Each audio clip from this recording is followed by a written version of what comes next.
ఇక ఎక్స్ట్రా ఇక అన్నీ కావాలనుకుంటారు. ఓకేనా. Thank you Kalyani, same to you. ఓకేనా. అండ్ 10 అవర్స్ ఫ్యాట్స్ చాలా పెయిన్ఫుల్ సిచ్యువేషన్. అంటే ఎవరికి చెప్పుకోలేక, ఎవరిని ఏం చేయలేక, ఈ థర్డ్ పార్టీ వాళ్ళని కాదని లేక, అవునని లేక చాలా అంటే చాలా నరకం అనుభవిస్తున్నారు. అండ్ ఉమెన్స్ డే సందర్భంగా చాలా మంది లేడీస్ అయితే ఇబ్బంది పడుతున్నారు.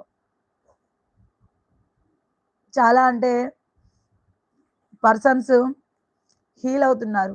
వాళ్ళు ఏం తప్పు చేశారు, ఏ రకంగా మిస్టేక్ చేశారు, అవన్నీ చూస్తున్నారు. Thank you Siddharth, thank you so much నాన్న. అండ్ ద హ్యాంగ్డ్ మ్యాన్ సిచ్యువేషన్లో ఉన్నారు. ఏం జరుగుతున్నా తలకిందులుగా తపస్సు చేస్తున్నారు. ఓకేనా. ఆ రకంగా చాలా పెయిన్ఫుల్ సిచ్యువేషన్ అయితే ఉన్నారు వాళ్ళు.